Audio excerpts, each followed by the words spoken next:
أهلين أهلين وسهلين. جت واحدة مين؟ طالعة تلعب بالحنة، أروح حنة ذيك تاع الورقية اللي بيها. مين البلد؟ مين؟ مرحبا مرحبا، مين البلد؟ أنا من الكويت. الكويت. أي؟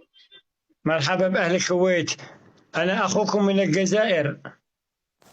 أهلا أهلا بالجزائر، على راسي والله. يسلم عيونك حبيبة قلبي. أمم أنت متجوزة في الكويت؟ لا، سابقا متجوزة، الحين لا. كم عمرك؟ أنا عمري 29. ما شاء الله عليك، ما زلت صغيرة. مشكور، يعطيك العافية. 29 ما زلت في سن المراهقة. أنا؟ لا. نعم، إحنا عندنا في الجزائر 40 ولا زالت في سن المراهقة ولا زالت تكمل دراستها. لا، أنا ما عندي مراهقة. أنت ما بك ترهقي. نو.